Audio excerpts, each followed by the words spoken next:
kita bakalan membahas PAT kelas 11. Nah, PAT kelas 11 itu, bab yang bakalan diujikan ini adalah 3 bab, yaitu dinamika kependudukan. Nah, dinamika kependudukan itu adalah perubahan jumlah penduduk. Nah, perubahan jumlah penduduk ini disebabkan karena adanya kelahiran, kematian, dan migrasi. Untuk dinamika kependudukan ini, yang nantinya soalnya ini pasti kalau nggak kelahiran, cara menghitung kelahiran, cara menghitung kematian, kemudian cara menghitung migrasi. Nah, kalau nggak gitu, proyeksi kependudukan, bisa juga proyeksi kependudukan,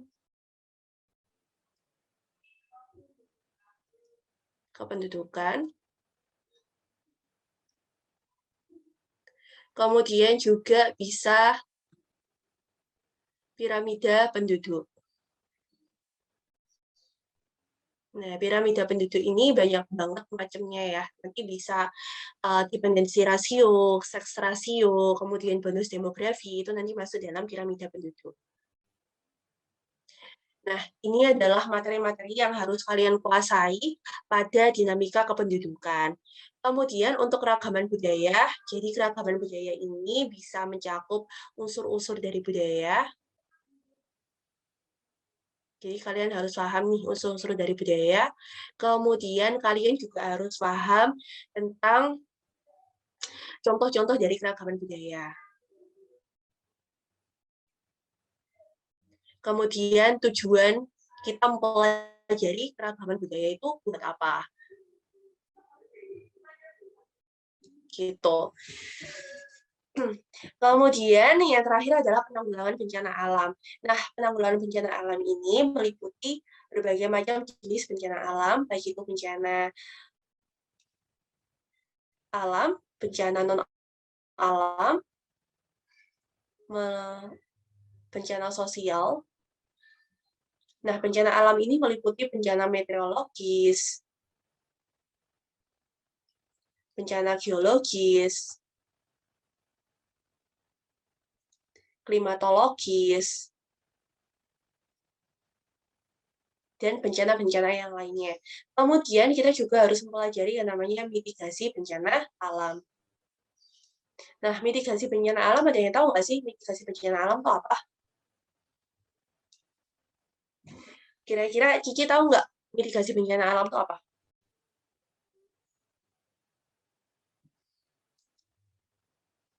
Mitigasi bencana alam? Oke, nah Cici ini sudah menjawab pencegahan Kak, betul. Jadi mitigasi bencana alam ini adalah cara yang digunakan untuk mengurangi, sobat pintar. Sorry. Jadi mengurangi dampak dari bencana.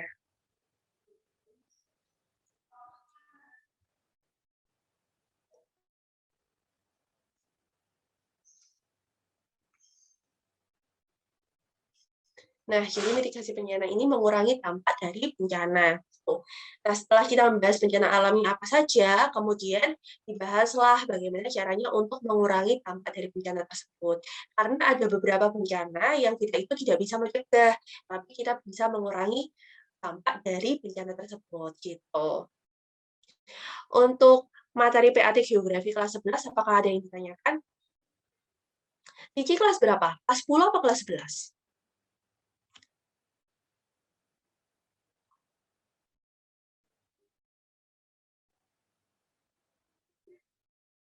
Kelas 10 Kak. Wah, kelas 10. Oke, nggak apa-apa ya. Sekarang kita membahas yang kelas 11 nih. Tapi nggak apa-apa. Mungkin nanti kalau Cici kelas 11 biar langsung dapat peringkat pertama. Halo Cici.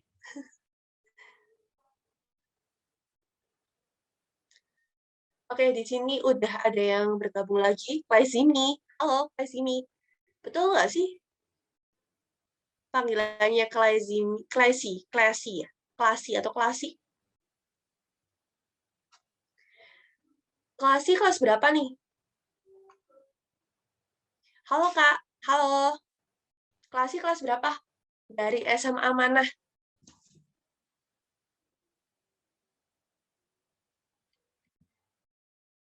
Kelas 11, oke. Pas banget nih kita lagi membahas soal PAT kelas 11. Dari SMA mana kelas ini?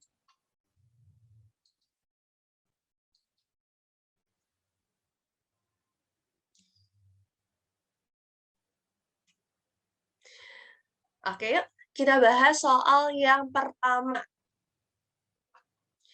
Kak Ella bacakan, nanti Kak Ella kasih waktu sekitar 10 detik untuk menjawab soal ini ya. Kira-kira, 15 detik deh, 15 detik. Kira-kira cukup nggak ya 15 detik untuk menjawab soal ini? Oke, kita baca bareng-bareng. Pada tahun 2015, pada tahun 2015, jumlah penduduk Hong Kong adalah 875.000 jiwa.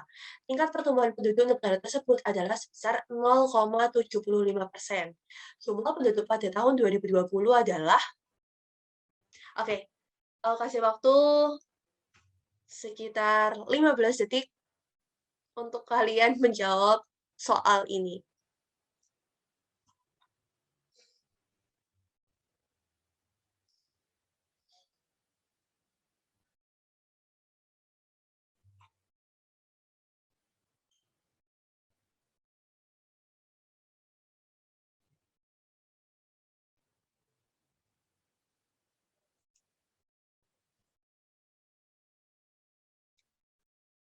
Oke, sudah. Kira-kira jawabannya apa nih, Sobat Pintar? Kalau misalkan kalian belum nemu jawabannya, kalian bisa nebak dulu kira-kira jawabannya apa. Yang D, Kak. Kiki yang D. Klesi apa klisi? Kiki D. Kalau klesi apa?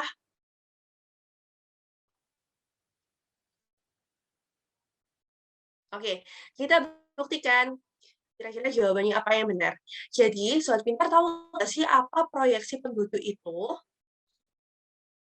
Sama deh. Oke, yuk kita bahas. Jadi proyeksi penduduk. Kalian tahu nggak sih apa proyeksi penduduk itu?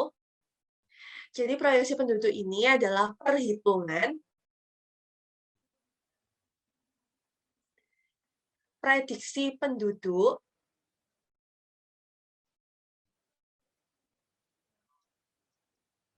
pada masa yang akan datang.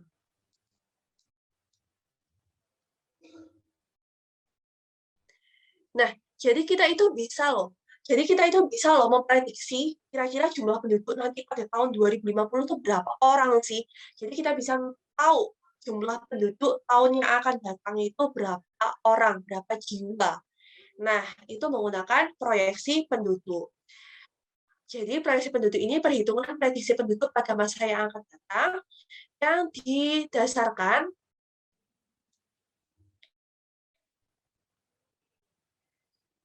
dari jumlah penduduk dasar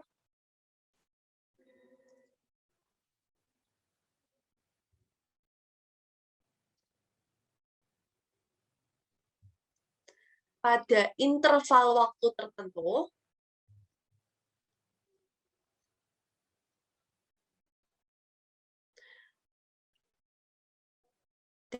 dan di wilayah tertentu.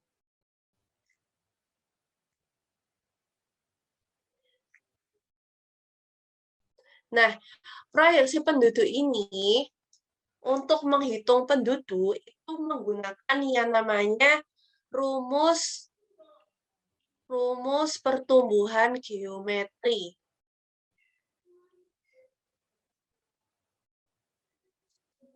Nah, gimana rumusnya?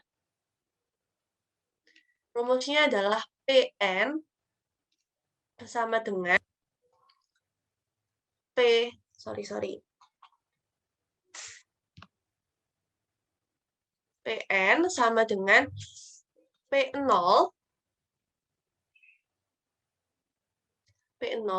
kemudian dikali 1 plus R pangkat N. Nah, PN ini apa? PN ini aku taruh di sini ya. Jadi PN ini adalah penduduk ke N, yaitu penduduk pada tahun yang dicari. Kemudian P0 ini adalah penduduk dasar atau tahun ke-0.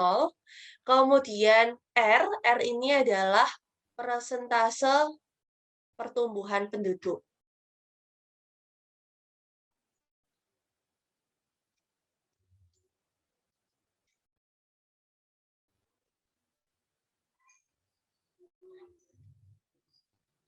Nah, kemudian untuk yang N-nya ini adalah jumlah tahun atau interval tahun atau lama tahun, juga bisa lama tahun.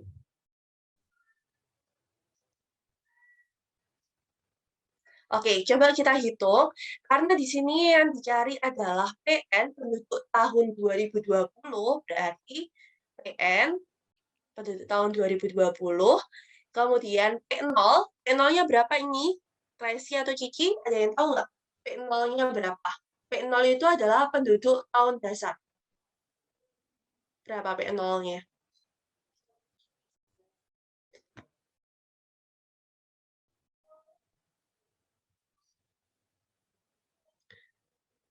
Berapa? Cici? Tracy? P0-nya berapa?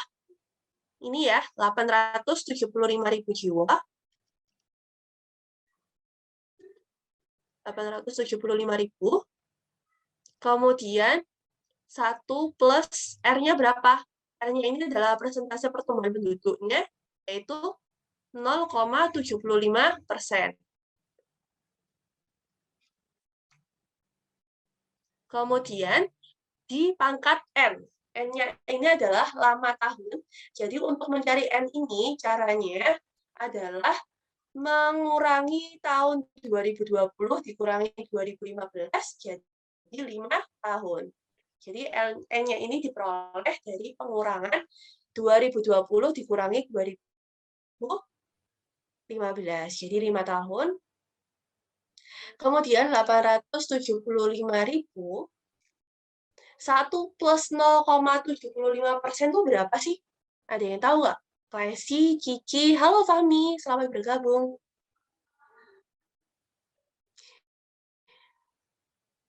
Bisa nih dihitung kalkulator.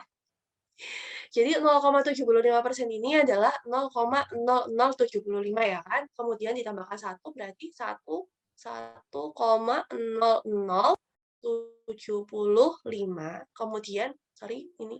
Kemudian pangkat 5. Nah, 875.000. Kemudian 1,0075 pangkat 5 tuh berapa sih? Bisa pakai kalkulator menghitungnya. Tapi nanti kalau sekolah, tergantung sekolahnya ya, tergantung gurunya juga. Bisa pakai kalkulator apa enggak, tapi biasanya nggak boleh pakai kalkulator. Untuk sekarang nggak apa-apa nih. Coba di kalkulator. 1,0075 pangkat 5 tuh berapa?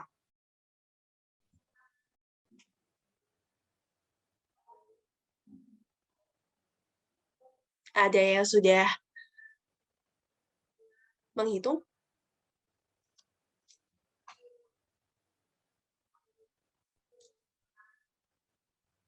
Gimana? Untuk Klasi atau Cici, gimana? Udah coba menghitung belum? 1,0075 pangkat 5.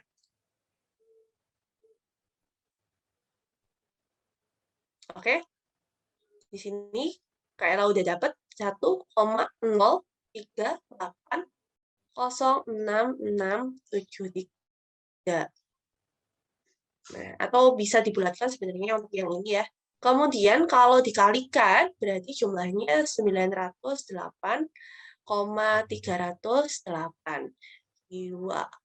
Ini nanti ada koma-komanya lagi, tapi ini dibulatkan oleh Kaela. Jadi jawabannya 908.308 jiwa. Seperti itu. Jadi dapat disimpulkan bahwasanya penduduk Hong Kong pada tahun 2020 berjumlah 908.308 jiwa. Gitu Sobat Pintar, jawabannya adalah A. Gak apa-apa ya. Kita belajar, gak apa-apa salah, kita belajar lagi.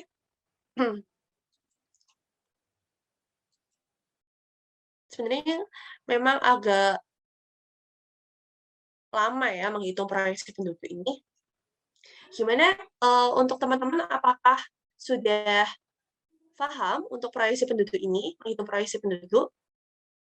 Kalau sudah paham, Kak Ella lanjutkan pada soal berikutnya. Gimana? Klasi, Cici, Fahmi, udah paham belum? Oke, Cici paham, Kak? Oke, siap. Jadi buat Sobat Pintar yang pengen nanti materinya ini, yang pengen share materi atau Kak Ella kasih materi, kalian bisa bikin story terkait dengan pembelajaran di Ruang Pintar Live ini, kemudian tag IG-nya Aku Pintar dan IG-nya Kak Ella. Jadi IG-nya Aku Pintar, akupintar.id, dan IG-nya Kak Ella. Dan jangan lupa buat absen ya. Nanti langsung Kak Ella kirim lewat DM. Terkait dengan materi yang sudah kita pelajari di Ruang Pintar Live malam hari ini. Oke, kita lanjutkan pada materi berikutnya, pada soal berikutnya.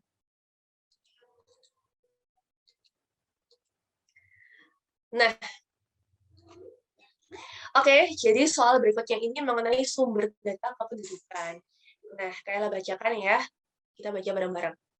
Pencatatan peristiwa penting yang dialami oleh penduduk seperti kelahiran, kematian, perpindahan penduduk, dan pernikahan yang didapat melalui laporan atau keterangan penduduk merupakan sumber data kependudukan yang dinamakan apa nih Sobat Pintar? Bisa ditebak-tebak dulu atau yang yakin jawabannya ini langsung aja? Langsung aja kalian bilang jawabannya apa yang benar menurut kalian.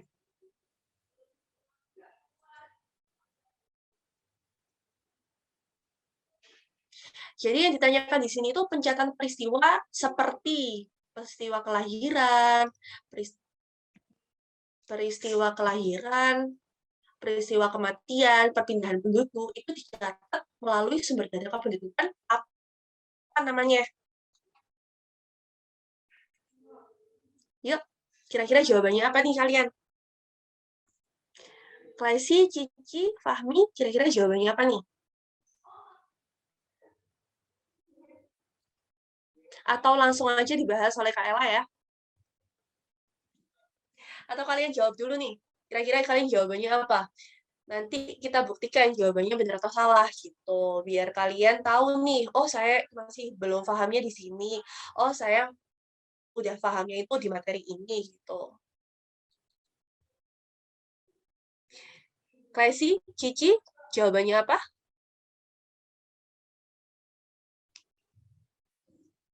Oke. Atau Kak Ella langsung aja ya. Langsung Kak Ella bahas. Nah, jadi sumber data kependudukan, gini, kalian kan pada materi sebelum sumber data kependudukan, itu ada materi yang namanya dinamika kependudukan.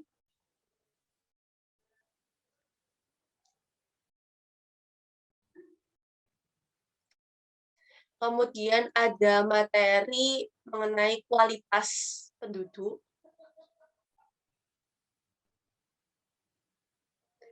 Nah, dinamika kependudukan ini meliputi kelahiran,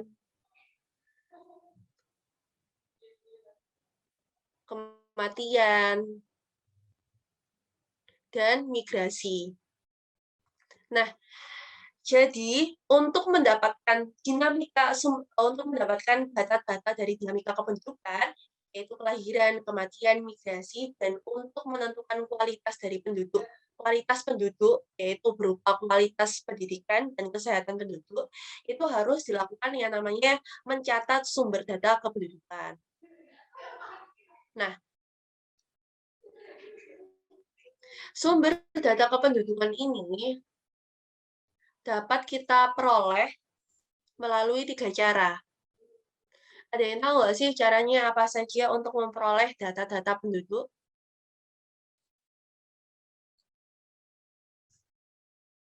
Gimana? Ada yang tahu nggak? Cara-cara yang digunakan untuk memperoleh data-data kependudukan, yaitu ada sensus penduduk.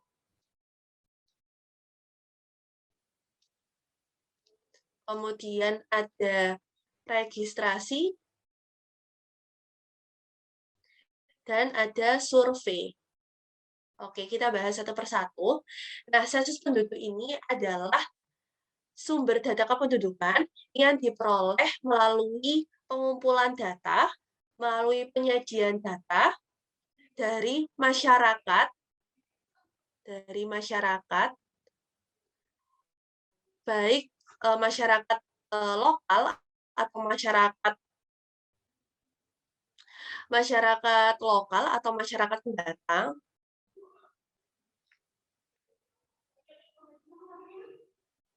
atau masyarakat asli ya nih. Jadi sensus penduduk ini adalah sumber data kependudukan yang kita dapatkan dari masyarakat asli atau masyarakat pendatang. Nah, sensus penduduk ini dibagi menjadi dua macam nih Sobat Pintar. Jadi di opsi jawaban A sama B ini adalah dua macam sensus penduduk. Nah, untuk sensus de facto ini adalah pencatatan kependudukan berdasarkan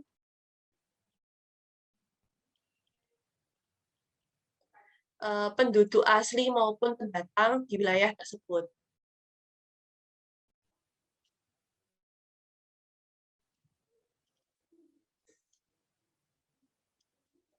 Asli maupun pendatang. Nah, jadi nih Sobat Pintar, penduduk asli maupun penduduk pendatang itu semuanya dicatat. Jadi misalkan nih, Cici ini Jakarta. Cici ini warga asli Jakarta, tapi Cici ini kuliah di Bandung misalkan. Jadi Cici ini dia ngekos di Bandung. Nah, ketika ada sensus, ternyata Cici ini dianggap sebagai penduduk Bandung. Berarti sensus tersebut menggunakan sensus yang namanya sensus de facto, yaitu perhitungan penduduk berdasarkan penduduk asli maupun pendatang yang ada di wilayah tersebut. Yang ada di wilayah tersebut ketika dilakukan sensus, itu namanya sensus de facto. Kemudian kalau sensus de jure itu harus benar-benar masyarakat asli yang tinggal di wilayah tersebut. Nah, jadi kalau misalkan nih, tadi Cici orang asli Jakarta, kemudian Cici ini dia ngekos di Bandung.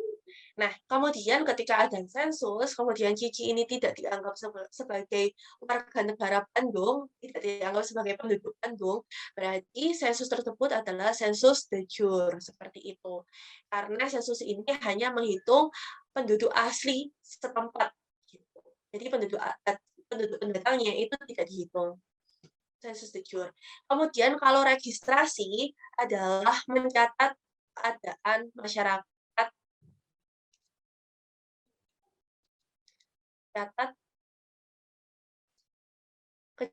kejadian-kejadian yang ada di masyarakat.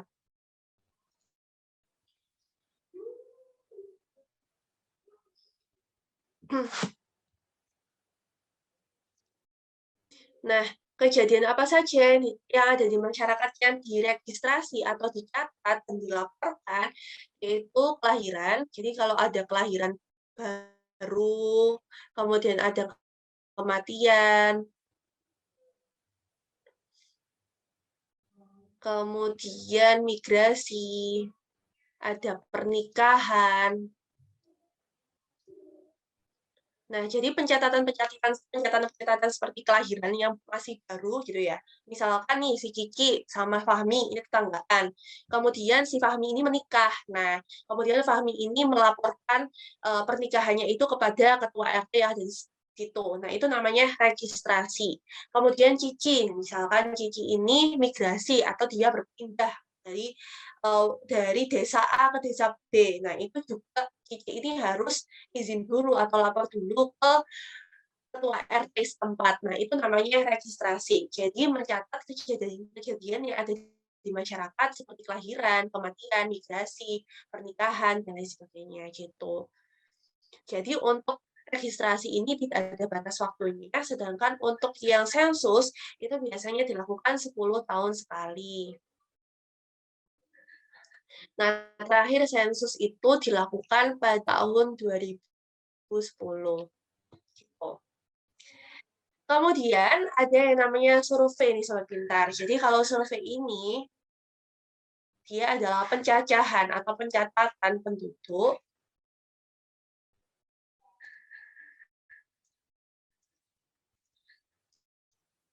dengan mengambil wilayah yang bisa dijadikan sampel. Dengan mengambil wilayah yang bisa dijadikan sampel.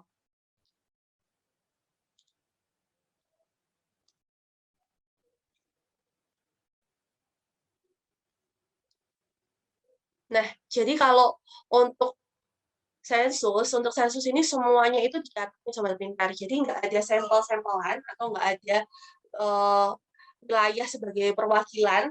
Nah, kalau survei itu ada wilayah sebagai perwakilan untuk mewakili seluruh negara Indonesia. Jadi biasanya tempat yang dilakukan survei ini adalah tempat-tempat yang memang harus bisa digunakan untuk mewakili keseluruhan dari negara. Nah, contohnya survei itu apa? Contohnya survei kesehatan, survei pendidikan di wilayah tertentu. Di mana nantinya misalkan pendidikan ini rendah di wilayah A. Nah, berarti nanti bisa pendidikan pendidikan rendah di wilayah A berarti nanti kesimpulannya adalah pendidikan rendah di keseluruhan wilayah Indonesia. Jadi dia yang mewakili wilayah-wilayah di Indonesia, keseluruhan wilayah di Indonesia. Itu berarti survei. Jadi contohnya tadi survei kesehatan, survei pendidikan, kemudian survei tenaga kerja, survei angkatan kerja, gitu. Gimana Sobat Pintar untuk sumber data kependudukan, apakah ada yang ditanyakan? Berarti untuk jawaban soal ini apa?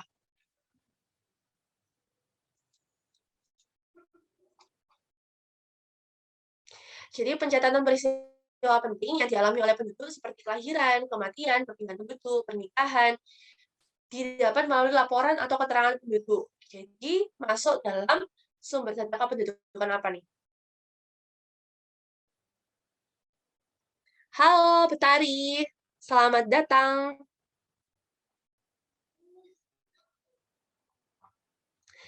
Selamat datang di Ruang Pintar Live. Gimana Cici? Ada jawaban nggak?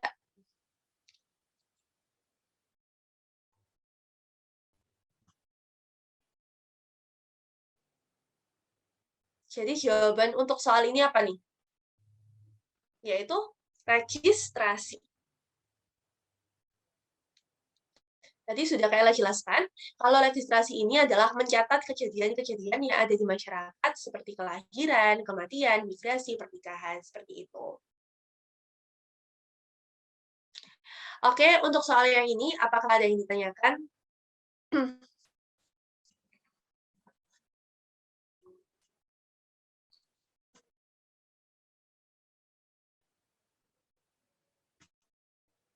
Kalau tidak ada yang ditanyakan, Kayla lanjutkan pada soal berikutnya. Apakah Cici atau Betari, apakah ada yang ditanyakan?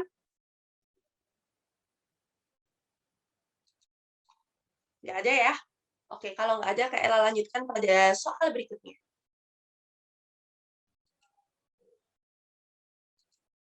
Halo Betari, dari SMA mana Betari? Dari mana tinggalnya? Kelas berapa Betari?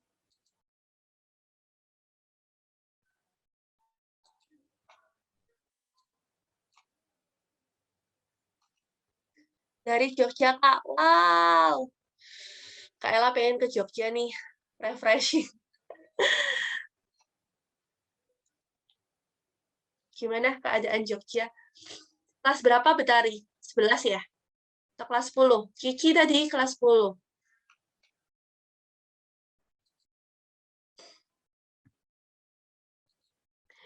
Kelas 10, Kak. Oke, nggak apa-apa. Kita lagi membahas kelas 11 nih. Tapi nggak apa-apa ya, kelas 10 ikutan buat membahas PAT-nya kelas 11.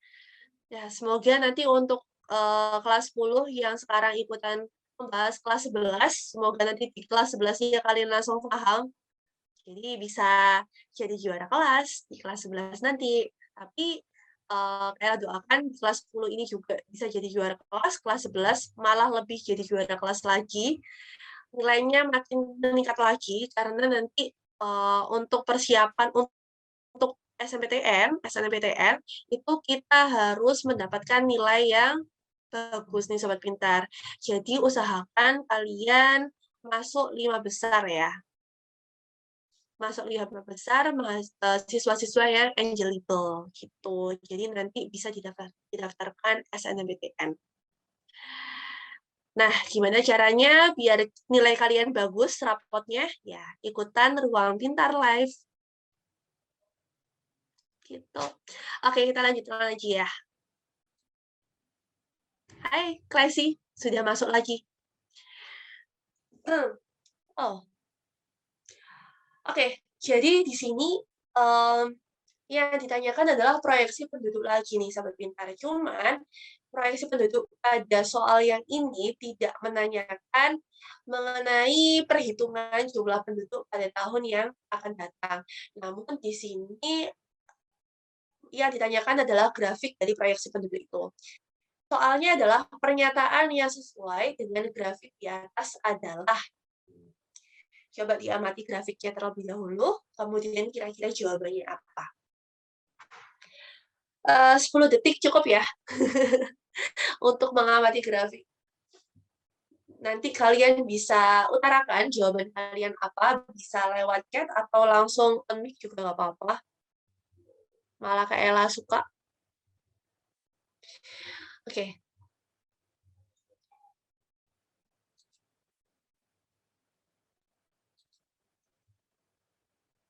Apa nih jawabannya nih?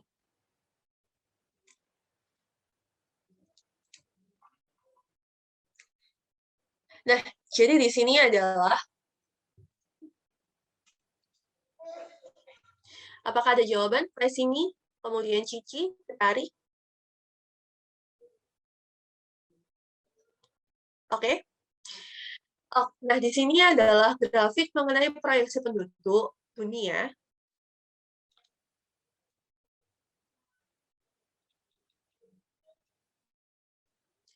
Pada tahun 1950 sampai tahun 2050. Nah, kalian perhatikan di sini ada beberapa negara yang pertumbuhan penduduknya, ini pertumbuhan penduduknya ya. Untuk grafik yang vertikal ini adalah pertumbuhan penduduknya. Nah, ini ada Oseania, kemudian ada Amerika Selatan, Amerika Latin, Afrika, Eropa, Asia, dan dunia. Seperti itu. Oke, sekarang kita analisis satu persatu opsi jawabannya. Untuk yang opsi jawaban A, angka kelahiran dan kematian di benua Asia berbanding lurus. Benar atau salah? Di sini angka kelahiran. Jadi Kayla sudah pernah menjelaskan ya tadi ya untuk soal yang pertama. Jadi proyeksi penduduk itu bisa kita ketahui nih pada masa yang akan datang kira-kira jumlah penduduknya itu makin banyak atau sama saja atau makin sedikit gitu.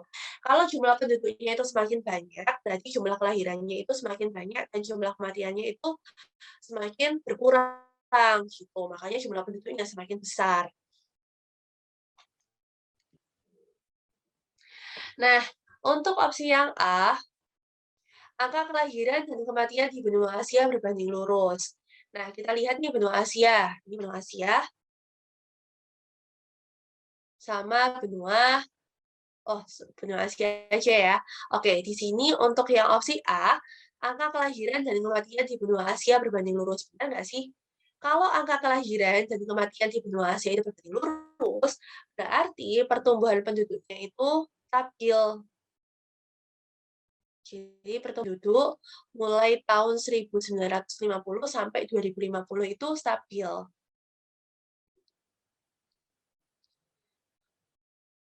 Nah, stabil ini berarti berbanding lurus nih, Sobat Pintar. Nah, sedangkan di sini untuk grafik yang benua Asia, ini pertumbuhan penduduknya sangat tinggi. Dari 1.500 juta jiwa sampai 5.000 juta jiwa. Tahun 2050 bisa mencapai 5.000 juta jiwa. Nah, berarti jumlah penduduknya itu semakin bertambah. Nah, kalau semakin bertambah, berarti jumlah penduduknya tidak stabil. Sehingga untuk opsi jawaban A pasti salah, gitu. Oke, sekarang berarti jawaban A pasti salah ya. Oke, sekarang kita ke jawaban B. Piramida penduduk stasioner cenderung terjadi di negara-negara Eropa. Benar atau salah? Oke, kita lihat penduduk Eropa. Nah, di sini tahun 1950 jumlah penduduknya ada 500 juta jiwa. Kemudian tahun 2050 jumlah penduduknya sama, yaitu masih 500 juta jiwa. Nah, apakah benar pertumbuhan penduduk di Eropa itu piramidanya stasioner? Gimana sobat pintar?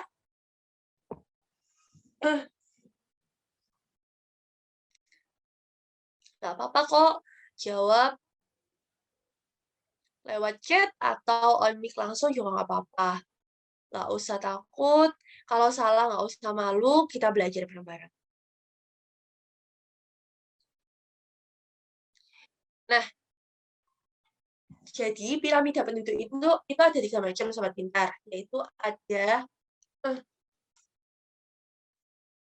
jadi piramida penduduk itu ada 3 macam.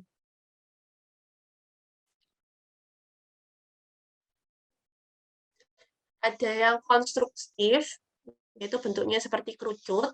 Kemudian ada yang stasioner,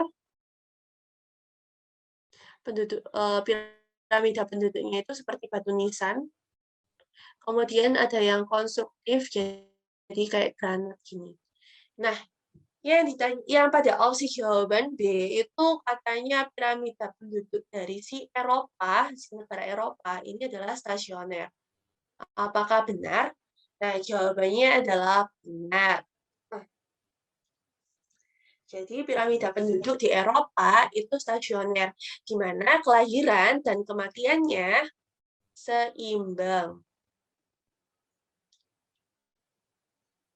Sehingga jumlah penduduknya juga stabil, ya kan? Nah, di sini 500 juta jiwa tahun 1950, kemudian tahun 2050 masih 500 juta jiwa. Jadi kelahiran dan kematiannya seimbang. Gitu. Jadi untuk soal ini jawabannya adalah B. Sebenarnya sobat pintar, apakah ada yang ditanyakan untuk soal yang ini? Suaranya Kak Ella serak-serak basah, tapi masih tetap jelas kan ya? Kalau misalkan ada yang masih belum jelas, nggak apa-apa ditanyakan sebelum kita lanjut ke soal berikutnya.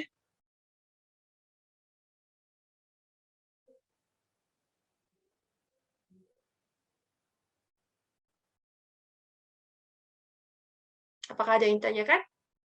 Raisimi, Cici, Betari, apakah ada yang ditanyakan? Nggak ada? Oke, Kak Ella lanjutkan kalau nggak ada yang ditanyakan.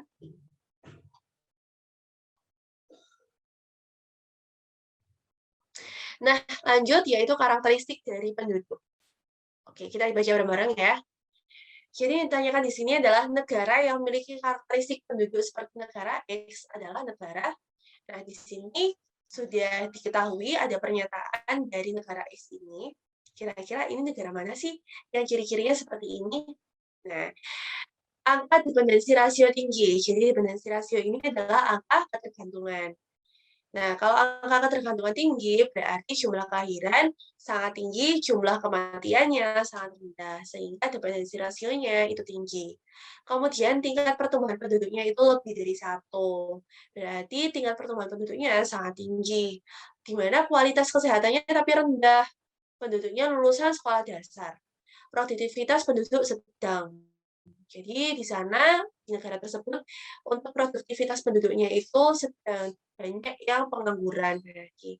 Kemudian jika digambarkan komposisi penduduk semakin mengerucut ke atas berarti apa nih? Kalau piramida penduduk mengerucut ke atas berarti ekspansif. Oke, nah kira-kira negara X ini negara mana nih yang punya ciri-ciri seperti ini? Oke, Kak Ella kasih kesempatan kalian untuk menjawab soal ini.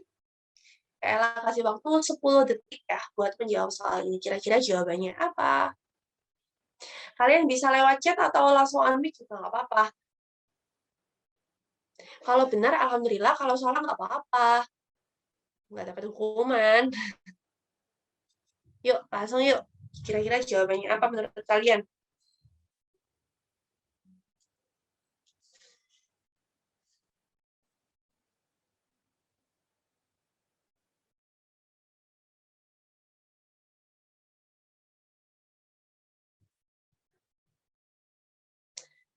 Oke, apakah dari Kiki, Betari, Klasimi, ada yang mau menjawab soal ini?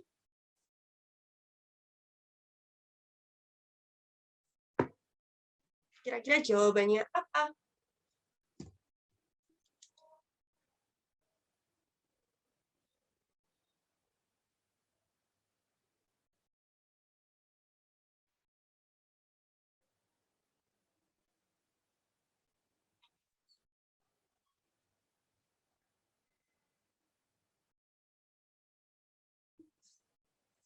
Oke, kalau tidak ada yang menjawab, langsung aja kita bahas ya. Nah, negara yang memiliki karakteristik penduduk seperti negara X adalah negara. Oke, kita lihat di sini sudah kita baca tadi, negara ini adalah negara berkembang di Sobat Pintar. Ada yang tahu nggak sih ciri-ciri dari negara berkembang itu apa? Jadi ciri-ciri yang pertama adalah pertumbuhan penduduk yang sangat tinggi. Jangan lupa buat absen ya.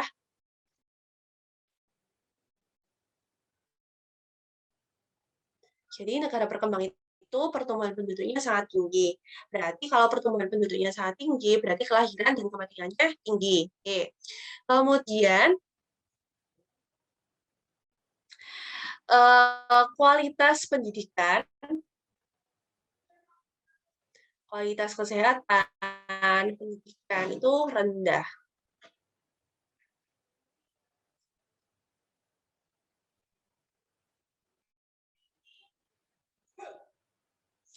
Nah, kemudian piramida penduduknya adalah piramida penduduk ekspansif, di mana piramida penduduk ekspansif ini adalah piramida penduduk yang mengerucut ke atas, jadi seperti kerucut, gitu.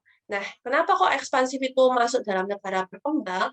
Ya, kalian lihat di sini, kelahirannya itu sangat tinggi, jadi yang umur yang paling rendah itu berada yang paling bawah di sini. Berarti umur paling rendah yaitu 0 sampai 10 tahun itu sangat tinggi gitu, sangat tinggi terus kematiannya juga rendah sehingga pertumbuhan penduduknya sangat tinggi.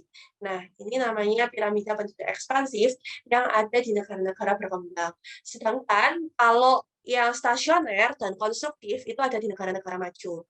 Oke, nah di sini kita lihat nih, berarti negara berkembang itu negara mana saja? Bangladesh negara berkembang atau negara maju? Bangladesh itu masuk negara berkembang atau negara maju Sobat Pintar?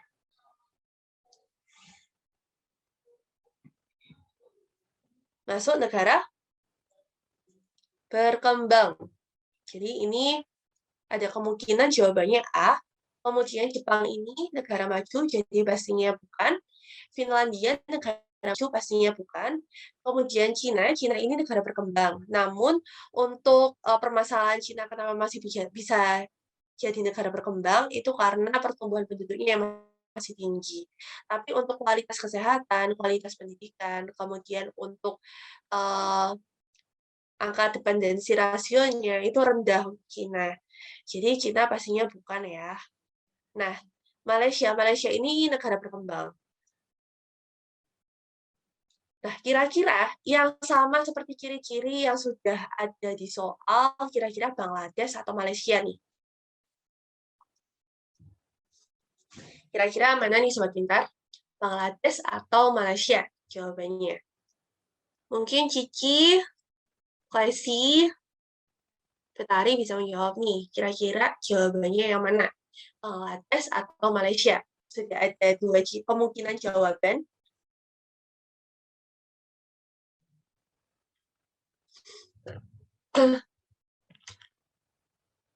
Bangladesh atau Malaysia? Bangladesh bukan, Kak? Oke. Jadi jawabannya benar adalah Bangladesh. Ya, betul, Cici. Nah, kenapa bukan Malaysia?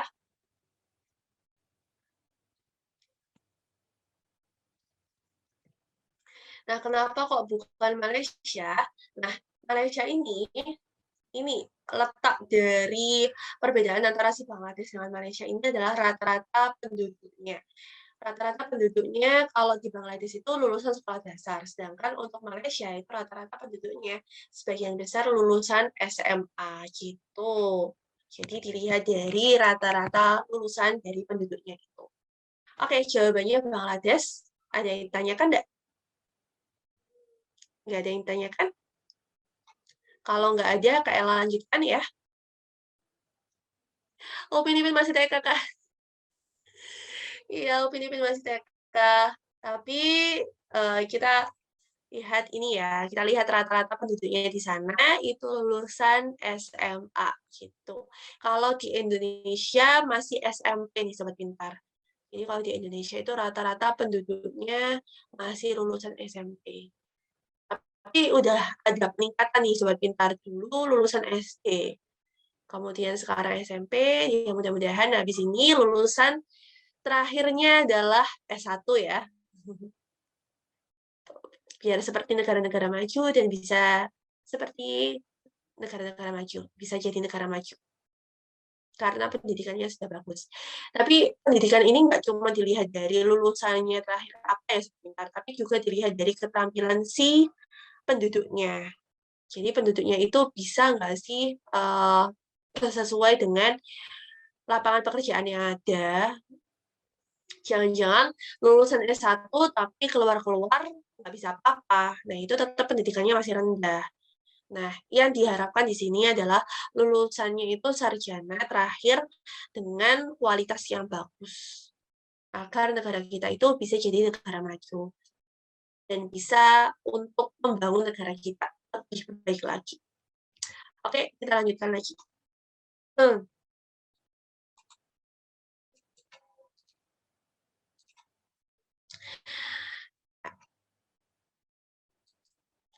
Berikut ini yang merupakan contoh wujud unsur sistem pengetahuan adalah, oke, seru nih, ini nanti cerita-cerita. Jadi Sobat Pintar, untuk soal yang ini adalah soal kearifan lokal, tapi yang dimaksud kearifan lokal di sini adalah kearifan lokal yang digunakan sebagai mitigasi bencana alam. Tadi pada awal mitigasi bencana alam, pada awal ruang Pintar Live ini sudah Ella Kak Ella kasih tahu bahwasanya mitigasi bencana alam ini adalah upaya yang dilakukan untuk mengurangi dampak dari bencana alam gitu. Nah, oke. Kira-kira jawabannya apa nih soal ini? Mungkin kalian di sini, Cici, Betari bisa menjawab. Kira-kira jawabannya apa pada soal ini?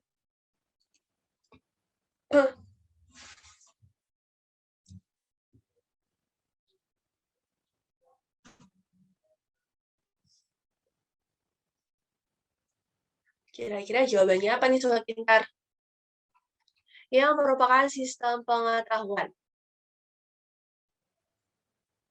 Nah, buat Sobat Pintar jangan lupa ya, kalau kalian ingin mendapatkan materi hari ini, Kak Ella bakal share. Tapi kalian ini dulu ya, bikin story dan tag aku Pintar dan Instagramnya Kak Ella. Kemudian jangan lupa absen juga.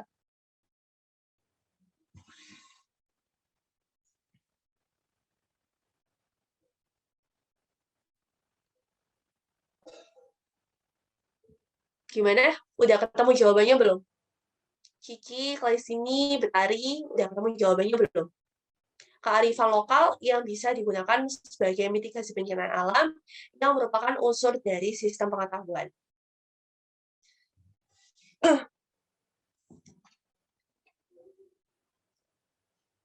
Kayaknya batuk dulu ya. Oke, nggak ada yang mau jawab? Nggak apa-apa. Bener, alhamdulillah. Salah nggak apa-apa, kita belajar bareng. Oke, kalau gitu Kak Ella langsung aja bahas. Nah, berikut ini yang merupakan contoh wujud dari sistem pengetahuan.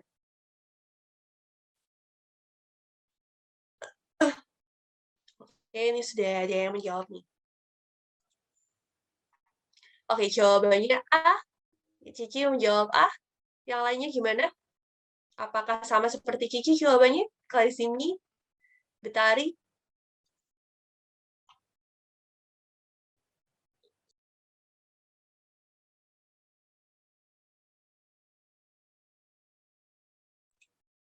Oke, langsung aja Kak Ella jawab ya. Jadi, kearifan lokal. Jadi, kearifan lokal itu apa sih? Jadi, kearifan lokal ini adalah budaya yang budaya turun-menurun. Jadi, diwariskan turun-menurun. Dari zaman nenek moyang sampai generasi yang akan datang.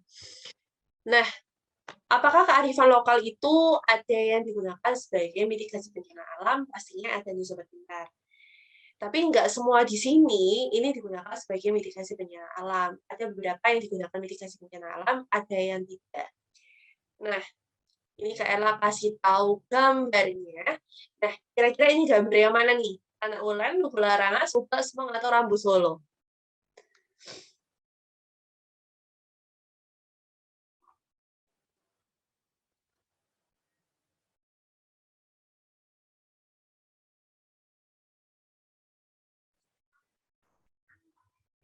Gimana Sobat Pintar?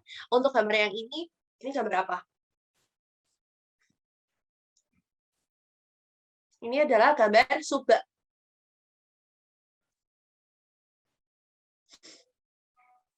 Ini gambar Subak. Jadi Subak ini adalah irigasi sawah. Jadi Sobat Pintar, Subak ini adalah Subak ini adalah sebuah organisasi masyarakat petani yang ada di daerah Bali, mengenai irigasi pertanian. Nah, sistem Subak ini menggunakan yang namanya, ini KL hapus saja ya, yang lagi kok air glitter.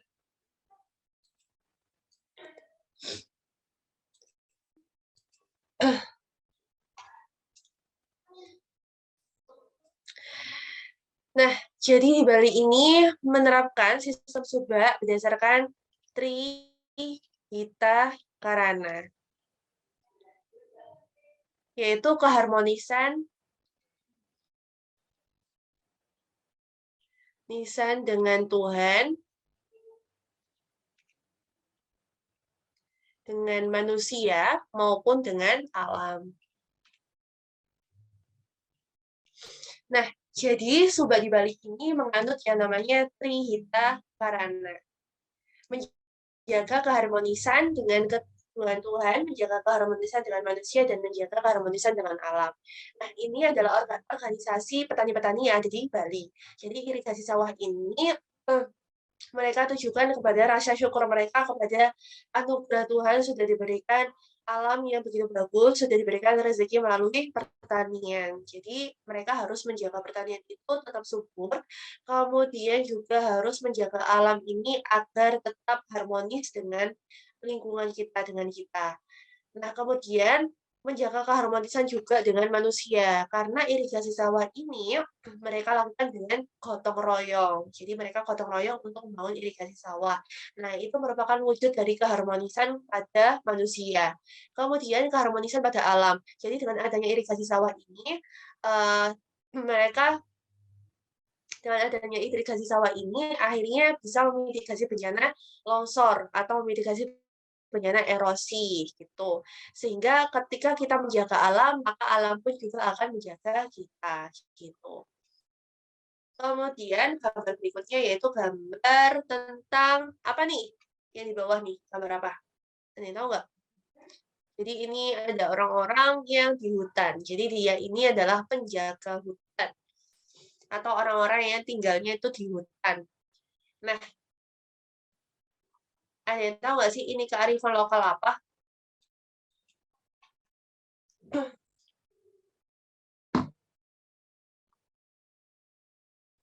Ada yang tahu kah? Ini kearifan lokal apa?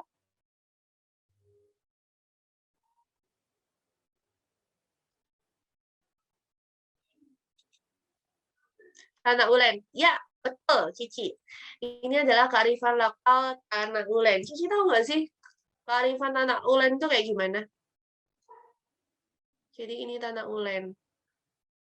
Ada yang tahu nggak? Tanah ulen tuh kayak gimana sih kearifan lokalnya?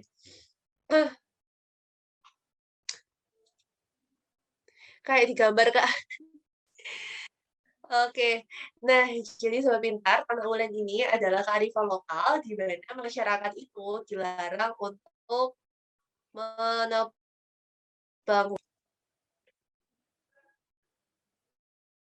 Aku tulis di gambarnya nggak apa-apa ya.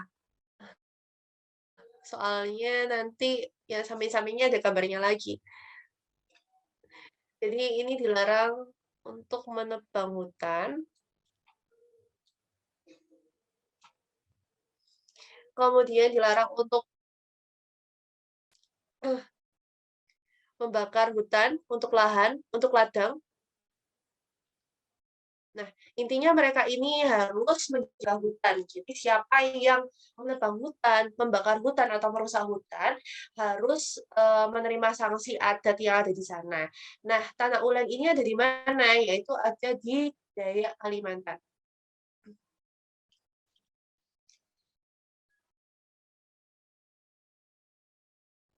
Nah, ini adalah sama digunakan untuk mitigasi bencana. Kayaknya di sini nanti ada gambarnya lagi deh. Oke, lanjut.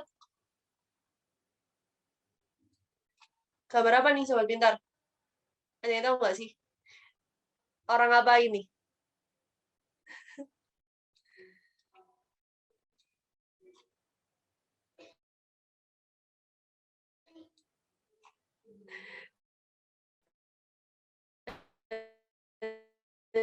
Ada yang tahu nggak sih? Ngapain ini? Banjari, Kak. Oke, Banjari. Betul, Banjari. Tapi ini ada di Aceh. Jadi namanya itu Napi-Napi namanya, Napi-Napi. Kalau di sini namanya Banjari. Kalau di Jawa namanya Banjari, kalau di sana Nafi-Nafi. Nah, apakah ini termasuk dalam kearifan lokal? Iya, karena ini adalah budaya. Namanya budaya apa nih, Sobat? Kearifan lokal apa ini namanya? Kearifan lokal Smong. Smong. Jadi, Smong ini adalah kearifan lokal yang digunakan untuk mitigasi bencana tsunami. Jadi, masyarakat itu di sini nanti ada syair-syair. Nah, syair-syair itu menceritakan mengenai tsunami pada tahun 1907. Nah, tsunami pada tahun 1907 itu adalah tsunami yang besar banget dan itu memakan banyak sekali korban. Kemudian sarana prasarana semuanya ada di sana itu udah habis ya, udah habis sama gelombang tsunami. Korban-korban juga sangat banyak. Nah, itu diceritakan nanti pada syair di Nafi-Nafi ini. Nah, kemudian, selain syair menceritakan mengenai tsunami pada tahun 1907, juga syairnya itu ngasih tahu bagaimana caranya memitigasi bencana ketika terjadi tsunami. Jadi, Semong ini merupakan suatu ajaran bagaimana caranya mitigasi bencana ketika ada tsunami. Nah, selain dilakukan dengan banjari yang seperti ini ya, seperti kita ditanya ini banjari, ya di sini namanya banjari, juga dilakukan seperti pujian ketika mau azan atau mau mengaji. Kalau di sini mau azan kan ada pujian-pujian dulu ya di Jawa ya. Nah, di sana itu juga ada pujian, namanya ya pujian, terus ada syair Semong ini tadi, yaitu menceritakan mengenai kisah gelap dari tsunami tahun 1907 dan bagaimana mitigasi bencananya. Kemudian juga selain dari Pujian, Banjari, juga orang tua di Aceh itu mereka sering menceritakan tsunami-tsunami di tahun 1907 itu sebesar apa kepada anak-anaknya ketika kerja gitu ya, dibantu sama anak-anaknya kerja, mereka tuh cerita seberapa dahsyatnya tsunami pada tahun 1907. Kemudian mereka juga memberikan edukasi bagaimana caranya mitigasi bencana tsunami. Seperti itu. Itu namanya SMAW, mitigasi bencana tsunami yang menyuruh masyarakat untuk lari ke bukit. Jadi mitigasinya itu menyuruh masyarakat lari ke bukit.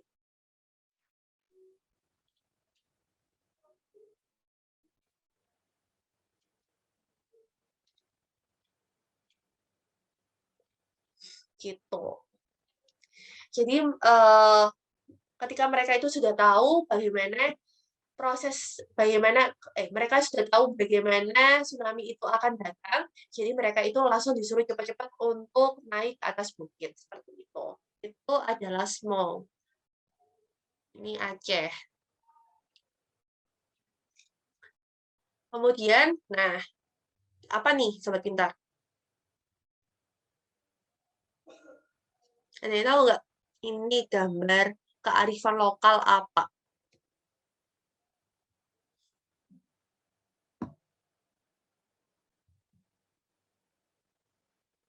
Mungkin Cici, Betari, Klezi, ada yang tahu nggak? Ini gambar kearifan lokal apa?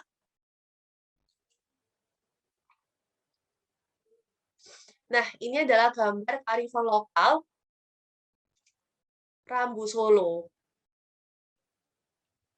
Ya, Rambu Solo ini ada di Tanah Toraja. Ada di Toraja. Nah, Rambu Solo ini digunakan Rambu Solo ini merupakan kearifan lokal atau budaya lokal untuk memakamkan mayat atau jenazah di Sobat Pintar. Jadi di sana itu di Toraja, kalau mau memakamkan jenazah itu dia harus menyembelih hewan-hewan ternak, kemudian menyiapkan banyak sekali modal sebagai pemakaman. Jadi pemakamannya itu membutuhkan banyak sekali dana. Jadi orang sana itu kalau misalkan masih belum punya dana untuk bikin atau untuk merayakan si Rambu Solo ini, berarti si mayat ini dianggap itu masih tidur. Jadi masyarakat di sana itu kalau si mayat ini masih dianggap tidur, berarti mereka itu harus menyediakan makan dan minum dan juga memandikan si mayat tersebut karena masih dianggap hidup. Jadi si mayat ini bisa dianggap mati apabila keluarga tersebut sudah merayakan yang namanya pemakaman Rambu Solo gitu. Jadi pemakaman Rambu Solo ini membutuhkan dana yang begitu besar. Nah, kenapa kok dananya begitu besar? Karena menurut orang Toraja, dana yang dimiliki oleh si jenazah atau si mayat ini itu harus memang digunakan untuk perayaan Rambu Solonya, jadi bukan digunakan untuk warisan gitu. Jadi untuk anak-anaknya, cucu-cucunya itu tidak boleh mendapatkan warisan gitu. Jadi biar tidak bergantung sama warisan. Sampai sekarang ya Kak Rambu Solo, iya sampai sekarang masih ada Rambu Solo. Jadi si anak cucunya ini biar tidak bergantung sama warisan. Kan kalau di Jawa itu kan masih ada warisan-warisan gitu kan. Biasanya kalau keluarganya kaya, kakeknya kaya, orang tuanya kaya, berarti nanti anaknya bisa kaya. Tapi kalau di Toraja itu nggak seperti itu. Kalau bapaknya kaya, kakeknya kaya, belum tentu si anaknya kaya. Kenapa? Karena kekayaan dari si kakek si orang tua ini kalau meninggal itu yang dipakai buat meninggalnya itu tadi, dibuat penguburannya itu tadi, dibuat ini Rambu Solo itu. Jadi generasi penerusnya itu tadi tidak mendapatkan warisan sepeser pun. Jadi mereka harus berusaha sendiri gitu. Tapi buat yang masih nggak punya dana, itu tadi, mereka tidak akan menganggap mayat tersebut itu sebagai mayat. Jadi mereka masih menganggap si mayat itu sebagai manusia yang masih hidup gitu. Jadi masih dikasih makanan, minuman, masih dimandikan gitu. Sampai mereka bisa merayakan Rabu Solo seperti itu Tanah Toraja. Tapi untuk kearifan lokal Rabu Solo ini bukan merupakan mitigasi bencana. Jadi tidak mitigasi bencana. Oke, kurang satu lagi yaitu Lubuk Larangan.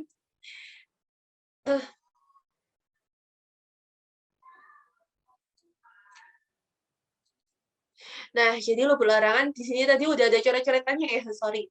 Jadi Lubuk Larangan ini ada di Sumatera Utara.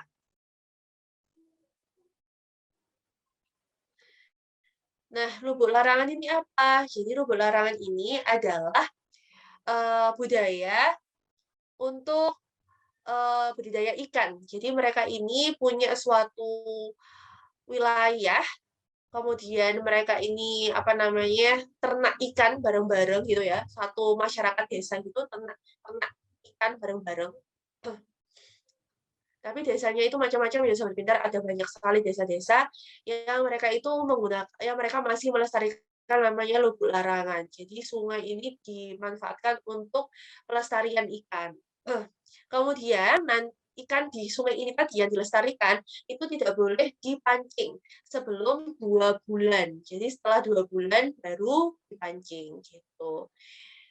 Nggak boleh ada yang memancing. Dan itu pun kalau memancing itu nggak boleh pakai jaring yang besar. Jadi harus pakai pancingan atau pakai jaring yang kecil biar ikan-ikan yang kecil-kecil itu nggak ikut keperangkap.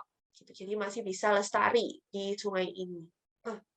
Kemudian kalau misalkan ada yang menangkap ikan kurang dari 2 bulan, mereka akan kena sanksi. Jadi sanksinya itu sanksi ada di sana di Sumatera Utara itu mereka harus menggantinya dengan 1 ekor kerbau atau 1 ekor kambing. Jadi meskipun mereka mengambil 2 ikan gitu ya, 2 ekor ikan, mereka harus menggantikan dengan 1 ekor kambing atau 1 ekor kerbau untuk disembelih dan dimakan bareng-bareng masyarakat di sana. Kalau nggak gitu, kalau misalkan mereka nggak mau, mereka ngambil ikan di sini sebelum waktu panen, terus mereka nggak mau nerima sanksi yang itu tadi, yang apa namanya, memotong kerbau dan memotong kurban kerbau dan kambing itu tadi, mereka itu bakalan kena yang namanya sumpah nenek moyang. Nah, sumpah nenek moyangnya itu apa? Mereka akan terkena sial sepanjang hidupnya, seperti itu. Kalau mereka nggak mau motong, nggak mau korban kambing atau kerbau, gitu. Nah, itu adalah kearifan-kearifan lokal di Indonesia. Nah, yang ditanyakan di sini adalah unsur sistem pengetahuannya. Nah, jadi untuk Tanah Ulen ini adalah sistem kemasyarakatan. Kemudian Lubuk Larangan, ini juga sistem kemasyarakatan. Subak baru sistem pengetahuan. Kemudian Smong ini adalah sistem kemasyarakatan dan religi. Kemudian Rambu Solo ini adalah sistem religi. Jadi jawabannya yang masuk dalam sistem pengetahuan adalah Subak. Gitu. Gimana Sobat Pintar? Ada yang ditanyakan enggak? Jadi sebenarnya untuk sistem pengetahuan ini nggak cuma Subak aja, tapi ada banyak banget Sobat Pintar. Ada Nyabu Kuno, kemudian ada Tolai. Kalau Nyabu Kuno itu teras siring atau teras siring tanah-tanah yang tangga seperti ini yang ada di Jawa Barat. Kemudian Tolai ini juga seperti itu, tanah teras seperti ini ada di Sulawesi. Gitu. Ini kalau Nyabuk Kuno, Tolai itu juga masuk dalam sistem pengetahuan. Tapi karena di sini nggak ada ya, jawabannya Subak ya. Subak ini juga sistem irigasi. Ini adalah sistem pengetahuan. Gimana? Ada yang ditanyakan nggak Sobat Pintar? Kalau tidak ada, Kak Ella lanjutkan pada soal berikutnya. Nggak ada ya? Oke, Kak Ella lanjutkan soal berikutnya. Nah, yang ditanyakan di sini adalah pembentukan dari kebudayaan. Oke, kita baca bareng-bareng soalnya pembauran 2 atau lebih kebudayaan yang ditandai dengan hilangnya unsur kebudayaan asli dan terbentuknya kebudayaan baru disebut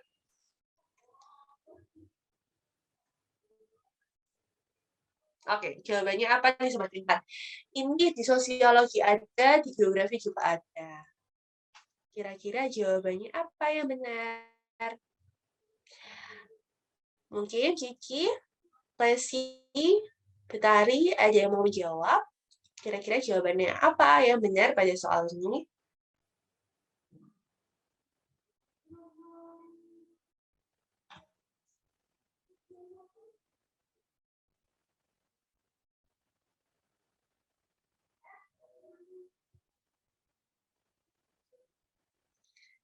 Oke, langsung aja ke Ella bahas ya. Nah, di sini yang ditanyakan tadi adalah ada pembauran dua atau lebih kebudayaan.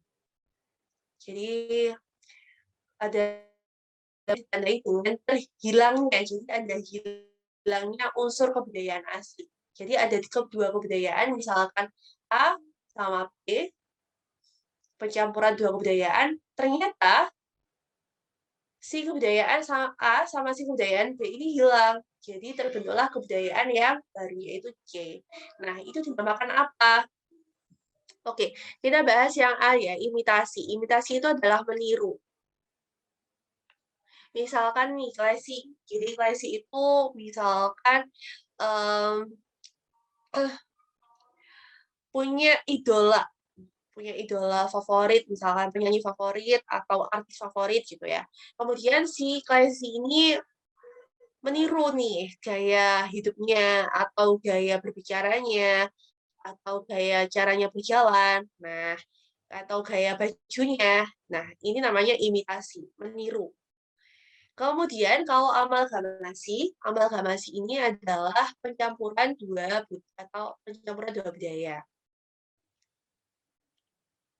Pencampuran dua budaya. Nah, tapi untuk amalgamasi ini adalah untuk pernikahan. Jadi ada dua budaya atau ada dua etnis yang menikah. Itu namanya amalgamasi. Kemudian kalau asimilasi ini ada pencampuran dua budaya atau lebih.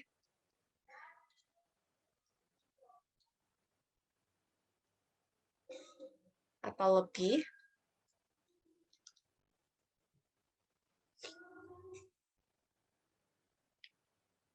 Pencampuran dua budaya atau lebih. Yang dimana budayanya ini akan menjadi budaya baru. Jadi ada dua budaya atau lebih yang bercampur, kemudian malah budaya aslinya itu hilang dan membentuk budaya baru. Itu namanya asimilasi. Kemudian kalau akulturasi itu pencampuran budaya.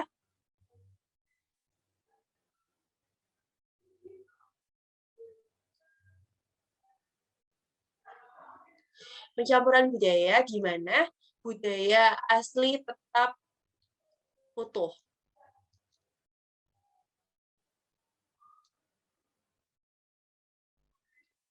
Nah, contohnya apa kalau akulturasi? Contohnya kayak Menara Kudus. Nah, Menara Kudus ini ada percampuran antara Hindu dan Buddha. Tapi tetap budaya aslinya masih tetap ada. Soal Hindu dan Islam. Jadi, tapi ini masih tetap ada. Kemudian kalau difusi itu adalah pembauran budaya atau ya pembauran budaya.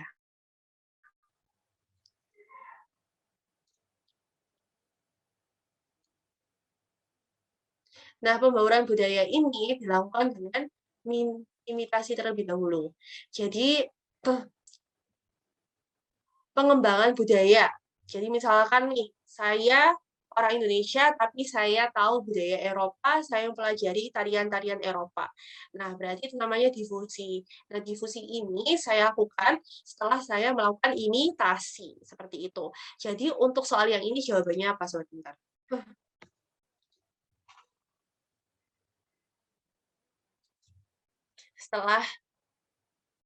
Setelah penjelasannya ke Ella, apakah Sudah tahu jawabannya apa?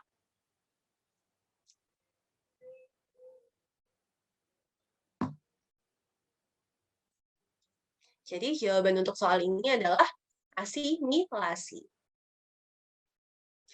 Oke, sobat pintar jangan lupa buat absen ya.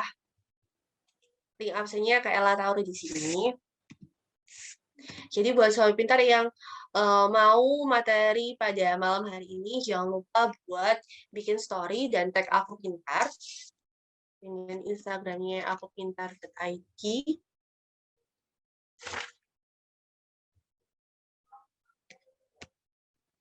Dan Instagramnya Kak Ella. Nanti langsung otomatis Kak Ella kirim lewat DM. Oke, kita lanjutkan satu soal lagi.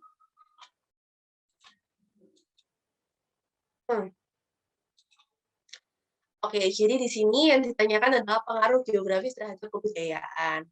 Berikut ini yang merupakan wujud nyata dari paham fisis determinis. Nah, jadi dalam geografi itu ada dua paham fisis. Jadi ada yang namanya fisis determinis,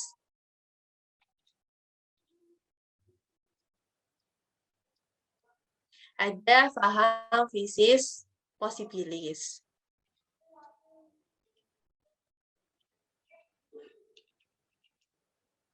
Nah, fisis determinis ini menjelaskan bahwasanya alam itu mempengaruhi manusia.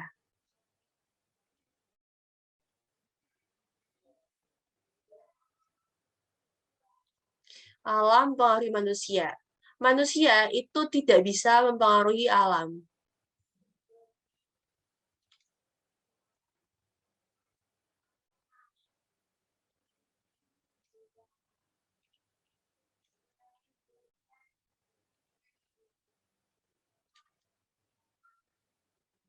Jadi di sini untuk fisis determinis ini menjelaskan bahwasannya manusia itu atau penduduk itu dipengaruhi sama alam. Jadi apapun yang dilakukan oleh penduduk itu pasti ada hubungannya dengan alam gitu. Jadi manusia itu tidak bisa mempengaruhi alam. Jadi mereka itu kayak tunduk patuh terhadap alam. Kalau alamnya seperti ini, mereka itu harus manut sama alam. Jadi mereka tidak bisa merubah alam. Itu yang namanya fisis determinis. Kemudian kalau fisis posibilis, manusia bisa merubah alam.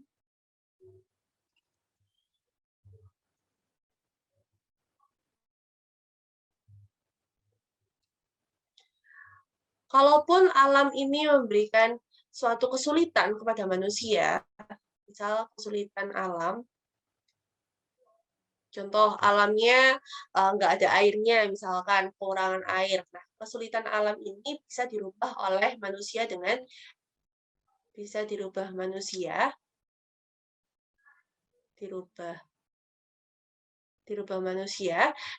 kecerdasannya dan teknologi yang sudah dibuat.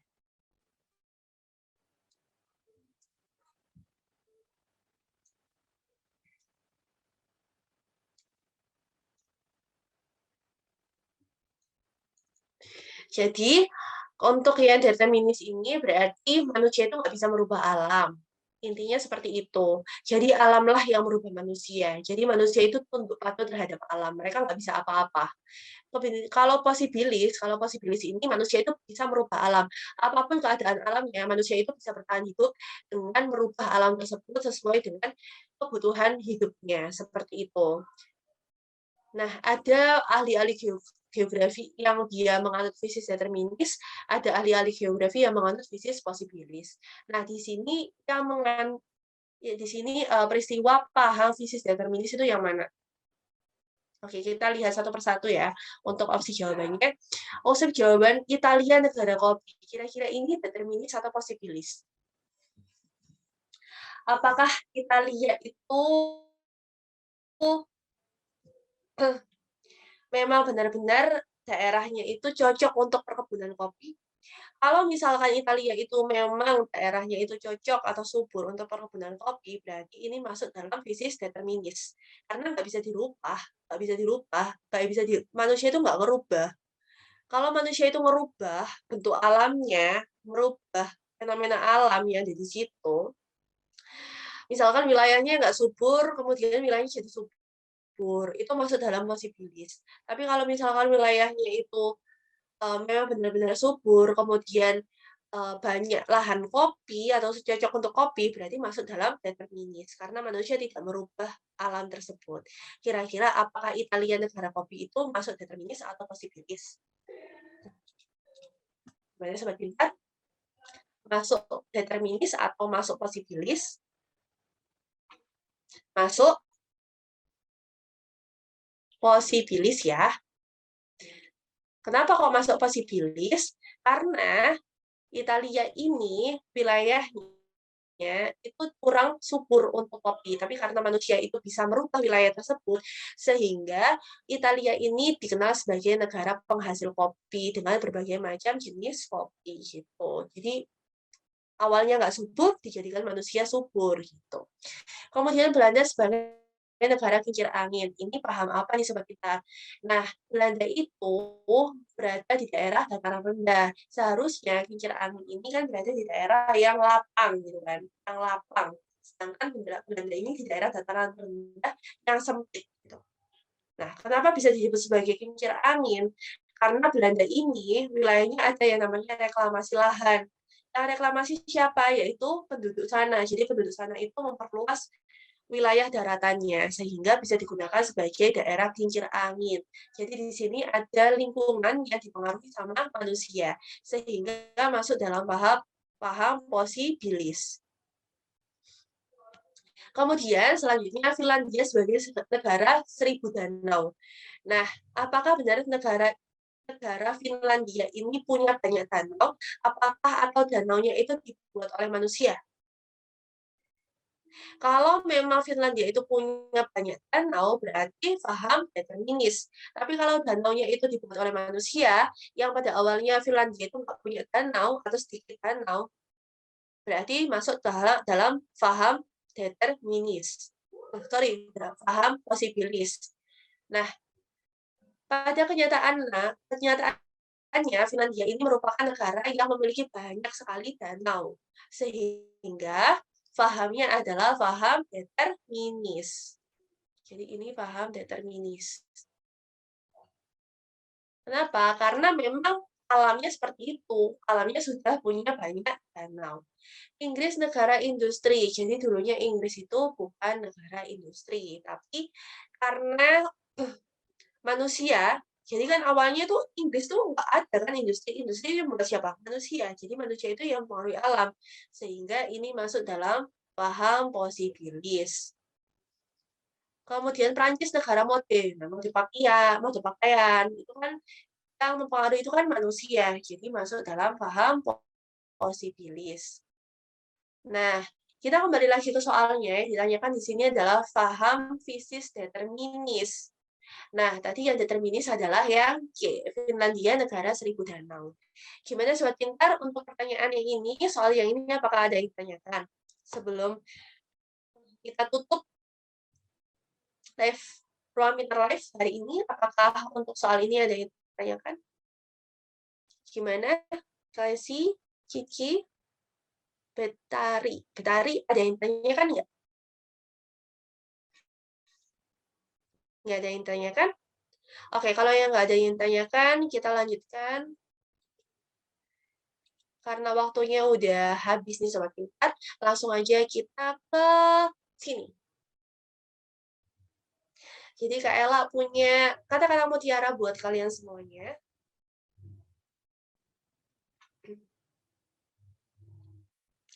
Kesuksesan seseorang berbanding lurus dengan kemauannya untuk belajar, bangkit, dan mencoba. Jadi Sobat Pintar, kalian semuanya yang ingin menjadi orang yang sukses, jangan menyerah. Kemauan kalian itu harus kalian wujudkan, tujuan kalian itu harus kalian wujudkan. Bagaimana caranya mewujudkan? Yaitu dengan cara belajar, bangkit, jangan pernah menyerah. Kalau kalian gagal, bangkit lagi, gagal lagi, bangkit lagi. Orang yang sukses itu berasal dari orang yang pernah gagal. Jadi harus punya kemauan untuk belajar, harus punya mental untuk bangkit lagi, dan harus berani mencoba, Sobat Pintar. Jangan takut Kalian harus berani mencoba. Orang sukses adalah orang yang nggak takut gagal, orang yang berani mencoba dan punya kemauan untuk belajar. Nah, sampai sini dulu Sobat Pintar, Ruang Pintar Live kita kali ini. Jangan lupa buat ikutan Ruang Pintar Live minggu depan, karena masih membahas soal-soal PAT. Oke, sebelum kita akhiri, kita ucapkan jargonnya Aku Pintar terlebih dahulu. Kalian bisa on mic atau bisa on time juga. Kita ucapkan bareng-bareng. Kalau Ella bilang belajar pintar, berarti kalian nanti sautin belajar pintar bersama Aku Pintar. Oke? 1, 2, 3. Belajar pintar. Belajar pintar bersama Aku Pintar. Oke, sampai jumpa Sobat Pintar semuanya.